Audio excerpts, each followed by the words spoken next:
Si tu suis un peu mes vidéos, c'est-à-dire si tu fais partie de ma famille ou de mes amis, tu dois savoir que j'aime bien la Norvège. Je suis parti 1 an et aujourd'hui je vais faire une vidéo, chose que j'ai bien aimée, de la Norvège. Générique. Ouais, j'ai changé le générique parce qu'il était un peu trop petit. Trop long. J'ai déjà fait une vidéo 8 faits surprenants sur la Norvège. Je t'invite à aller la voir parce que bon bah elle est cool. Du coup j'ai voulu faire une vidéo. Qu'est-ce que j'aime de la Norvège? Qu'est-ce que moi j'ai aimé qui peut vous donner envie soit de partir en échange, soit de découvrir ce pays. En 1. J'ai été au lycée et j'ai adoré leur système éducatif. On travaillait pas mal par groupe, on travaillait beaucoup avec les ordis. Tout ce qu'il y avait à rendre, c'était sur une plateforme. C'était des présentations sur l'ordinateur, avec LibreOffice par exemple. Mine de rien, mais j'ai trouvé ça quand même vachement cool de pouvoir travailler sur ordinateur. Après, peut-être qu'il y a des gens qui vont pas forcément aimer travailler sur ordinateur. Aussi, les profs sont quand même vachement proches des élèves. Ça peut paraître bizarre, mais ils vont faire des câlins. C'est vrai qu'au début, ça fait bizarre quand on n'est pas habitué, mais finalement, tu te rends compte que le prof est vachement là, se place sur un même niveau. Il n'y a pas cette hiérarchie qu'on trouve dans le système français. On va pas appeler le prof monsieur, on va pas dire vous, on ne vous voit pas. Comme si c'était plus un ami qui nous enseignait des choses qu'un boss qui va nous transmettre son savoir. Au niveau des horaires, c'était pas mal parce qu'il finissait souvent à 16h et même à 16h, il y en avait beaucoup qui en avaient marre. Souvent, quand il finissait à 14h, ils étaient contents. Après, ce qui est bien, c'est que t'as le time de profiter de ton après-midi. T'as bien bossé le matin, un peu au début d'après-midi. Après, t'as le time de bien t'amuser l'après-midi. C'est noté sur 6. On passe à la suivante.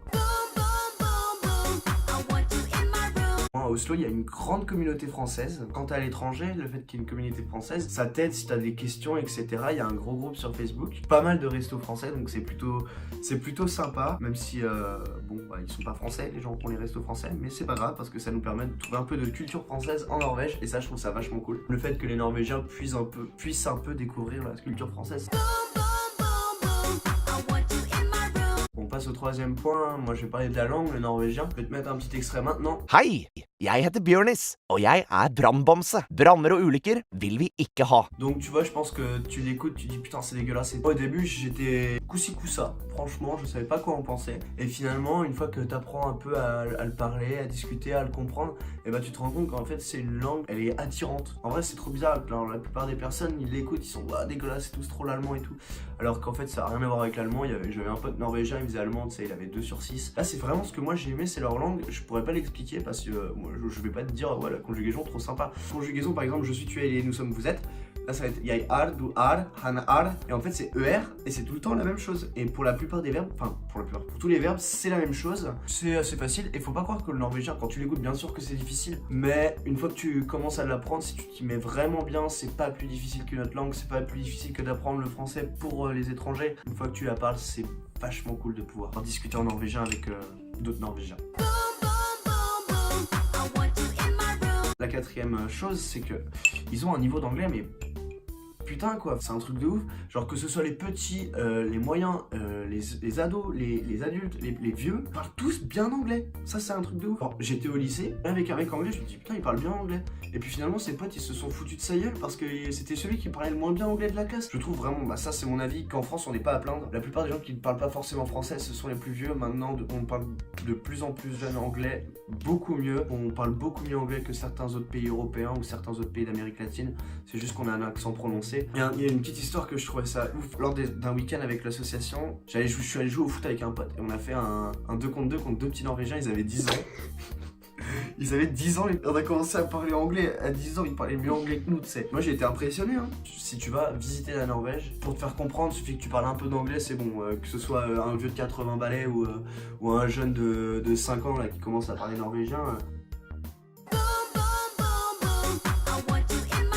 En 5, je vais mettre un truc assez rapide, c'est l'Ice Tea. Franchement, putain, j'ai jamais goûté un Ice Tea aussi mieux que ça. Aussi meilleur. Je vais mettre une photo là de ce que c'est l'Ice Tea. Mais franchement, si vous allez en Angleterre, en Norvège, goûtez cet Ice Tea les amis. C'est de la bombe. Le paysage, mais comment vous dire, je pense que tout le monde connaît ça de la Norvège, enfin c'est incroyable, c'est magnifique, j'en perds mes mots, c'est des montagnes, c'est des fjords, je peux bien vous mettre des photos, mais ça c'est des trucs que vous allez voir, franchement je vous conseille d'y aller, mais vous allez être bouche bée par par les paysages. J'ai pas eu la chance de voir les aurores boréales aux îles même le soleil de minuit aux îles Lofoten. Le soleil de minuit, c'est un soleil, genre à minuit, il y a encore du soleil. Je pense que tu m'as compris, il fait jour. Quand il y avait de la neige, les lacs de glace, les montagnes autour, c'était magnifique. Parler de la neige c'est cool, parce qu'en France on en a pas. Bon, je t'avoue, au bout de 6 mois de neige, on en avait un peu marre. Bah, les Norvégiens, ils en ont marre de la neige, mais franchement, quand t'es pas habitué à la neige, c'est quand même vachement cool. Je suis renseigné avec d'autres amis, d'autres endroits de la Norvège. C'est propre, y a rien d'autre à dire, c'est propre. Paris, c'est dégueulasse. Y a des rats. La Norvège, c'est propre. Les gens, ils jettent pas n'importe, jettent pas par terre. Moi, je voyais le sol, pas de mégots. Et ça, personnellement, j'aime bien. C'est propre, c'est propre. Je sais pas si les gens ils connaissent Skam.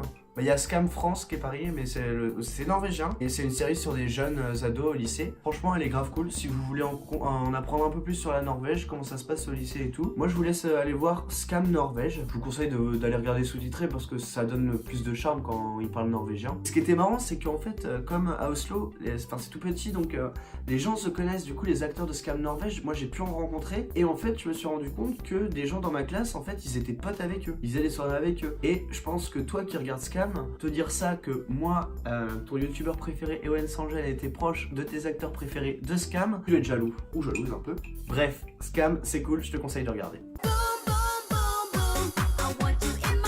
Là, je vais juste parler d'Oslo. T'es dans un endroit, c'est le centre-ville, t'as des buildings, tu marches 10 minutes, c'est vert, t'as l'impression que t'as la campagne, tu remarches 10 minutes, ouais c'est le port, il y a de l'eau, t'as l'impression que t'as la plage. Et ça, franchement, ça m'avait choqué. Je pense que quand je te le dis comme ça, tu vois, t'as pas vraiment l'impression que ça peut faire grand chose, mais quand tu le vis, quand tu marches 10 minutes, t'es à la campagne, tu marches 10 minutes, t'es à la plage, tu reviens 20 minutes en arrière, t'es dans le centre-ville avec tes buildings, mais j'ai dit, ça c'est magnifique. Découvre la Norvège, va voir ce pays, même si c'est qu'une semaine. Essaye de faire les îles Lofoten, Oslo, Bergen. Moi j'ai adoré la Norvège, c'est pour ça que je voulais vous dire quelques trucs que j'ai aimé, des trucs tout con, mais c'est avec les trucs tout cons qu'on est heureux. Du coup j'espère que cette vidéo t'a plu, n'écoute pas les adultes, la vie est belle, peace. On cherche à nous barrer la route, écouter les gens c'est douloureux.